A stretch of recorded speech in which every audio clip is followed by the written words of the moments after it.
Hello, welcome to this edition of Beyond the Politics, our regular examination of the events happening right here in the Quinte region and the people who work so hard behind the scenes to make it all happen. I'm your host, Paul Martin.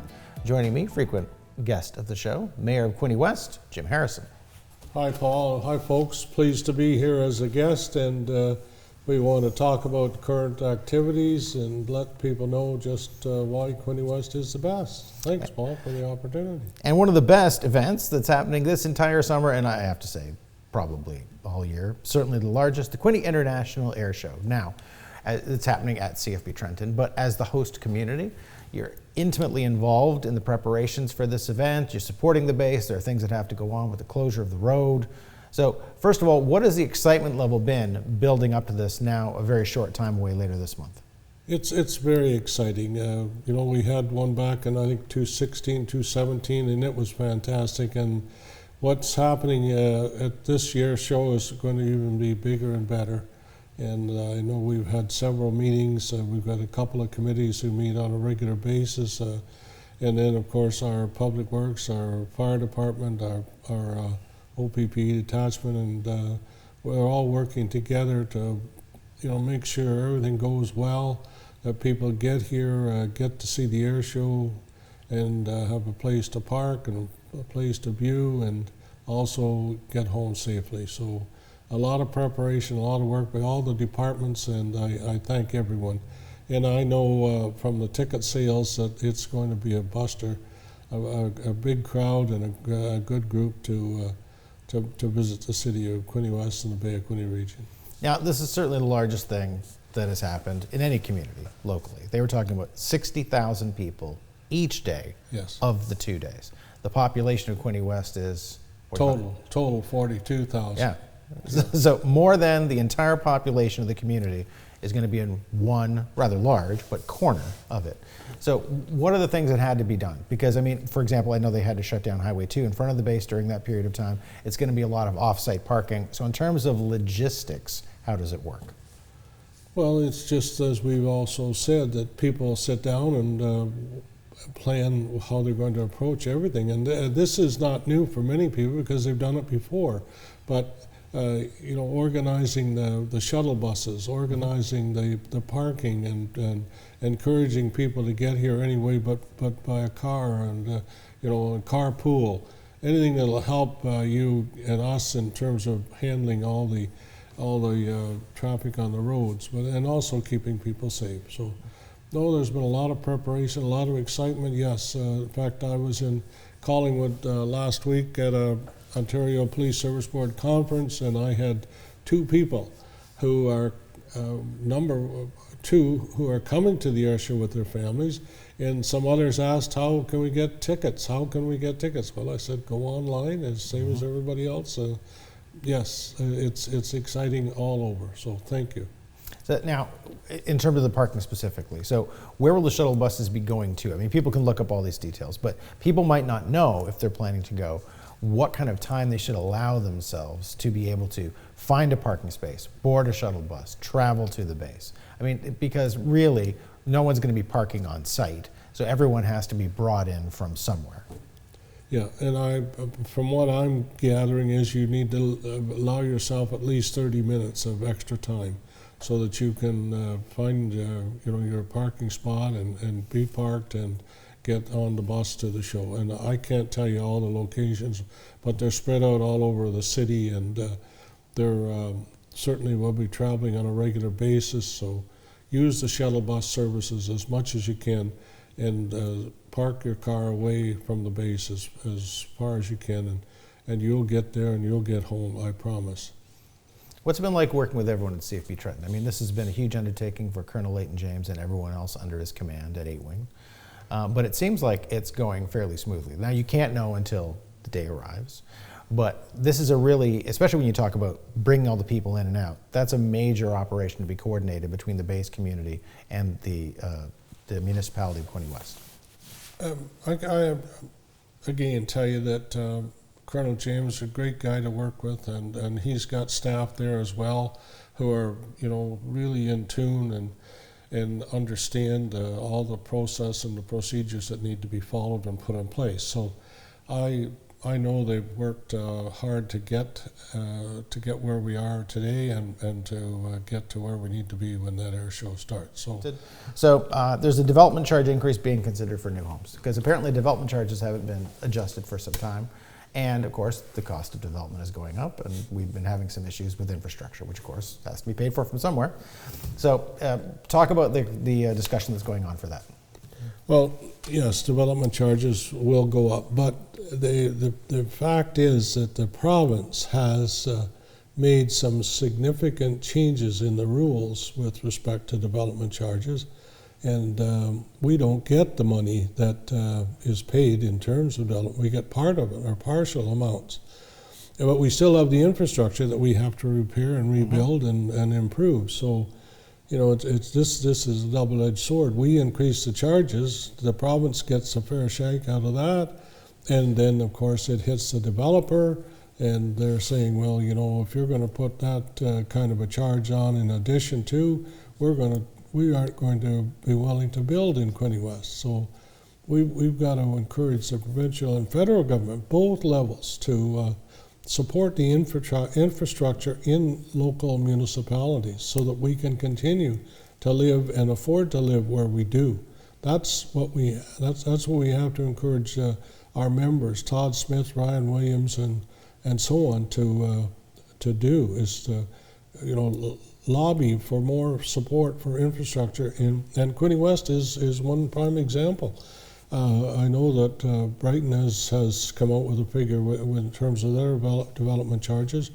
The City Council for the City of Quinte West will be having a special meeting and try to discuss with you know, our residents what kind of a development charge figure will be appropriate, and how can we manage what the growth and the infrastructure based on what we're doing. So, yeah, there's a lot of moving parts at this time, so I can't say where it's going to end, but I can tell you that we've got to look at everything very carefully, because you know, we can say, well, the developer passes the development charges on to the homeowner or the business owner, which is fine, except that they can only afford so much as well. So we're all in a catch-22. Now, this is also a process. It's has not been decided yet, but there's been a proposal put forward to increase it more than 100% from what it was before. But there's going to be some public consultation. So is there still wiggle room in that, or is there's just something that it's pretty much the way it's going to be? No, nothing is decided as far as I'm concerned. We have to look at everything carefully. We have to consider what the ramifications are. We can't just put a figure out there and say that's it. That's not going to happen. We will look at everything carefully, and of course we have to remember that you know, if we don't have appropriate development charges, then the taxpayer is responsible for paying for all the infrastructure improvements that are required for development. So, you know, it's again, we've got to be careful here, and how much can the taxpayer afford to subsidize what people are doing and trying to make a profit on. So, you know, it's all got to be looked at carefully and put together so that it will encourage development, encourage growth, and allow us to still maintain a livelihood that we can all enjoy. So many people working so hard behind the scenes to get the job done, including our members of the Quinte West Fire Department. We talked about John Whalen off and the great job he does. Rick Caddick actually had, and we talked about Loyalists, a special honor recently when he was chosen to receive an honorary diploma from Loyalists as part of their convocation ceremonies. Yeah. What can you say about the job that Rick and John do, and how great it was to see Rick recognized in such a public forum? You know, I thank Rick, yes, and congratulate him on the work he does with all our volunteers and first responders to help with the training and be prepared to handle emergencies. Thanks, Rick, and John as well. John's a great leader, and we have the complement of volunteers, and we have a number of people who want to become a volunteer in the city of Quinte West. So we have a recruitment process, and I thank you profusely for the, you know, over the COVID period, we still functioned fully and functioned well. And the same to Inspector Reeve, OPP Detachment Commander. Again, great leadership, and through the COVID, we've been able to maintain our complement of officers And that's because of the leadership that they display. That helps me when I'm out talking to people and say Quinte West is the best. And it's because of leaders that we have and how they support the people and support the people who are on the ground every day doing great work. To all of you, I thank you so much, and just keep doing what you're doing. Now, other people, of course, as we start emerging, as you said, from COVID, people are trying new things. We talked about events, but for example, the great people who work at the Quinte West Public Library right there in City Hall are doing great things, including not that long ago, they started a gardening tools lending program, which I thought was a really innovative thing to do for people, to encourage them to sort of get out and enjoy nature on a much smaller scale than you do yourself on a regular basis. But I also thought it was interesting that the library and some of the other community organizations are really starting to try to really reach out to new groups and in different ways. So how great is it to see the work that they're doing and kind of try to foster some new programs? Hey, listen, you just hit on a really heartwarming topic, the library and librarian Jerry. I commend her just profusely and regularly, because my office window looks out over the parking lot, and every day I see young people coming in with their mom or dad or both, and the children are just dancing and coming into the library to be part of the programs, and often I see them going back out with books that they've chosen to take home and read. And that to me is so heartwarming. So I thank all the people in the libraries, both Frankfurt and Trenton, for the great work you do on a regular basis.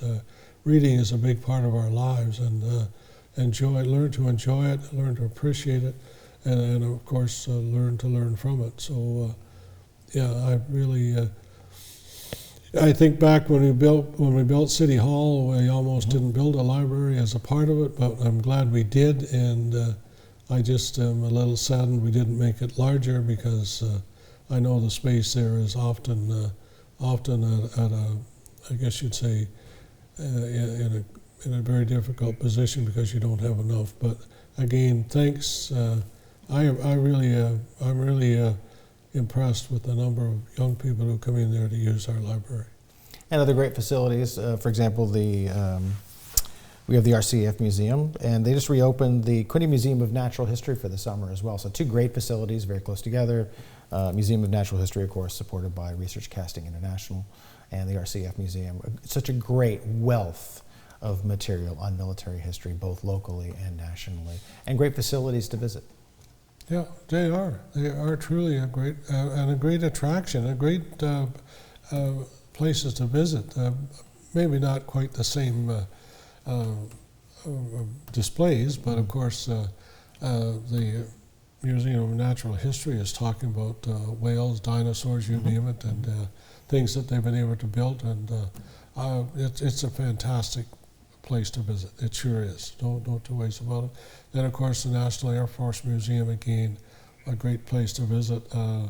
Yes, I was just there recently, and the Masons of the area presented a donation to the National Air Force Museum of over $100,000 to help them with, I think, with the building, and there's specifics attached to the donation, but it's still heartwarming to see so many people come together. Again, as if you want to go fast, you go alone, but if you want to go far, you go together.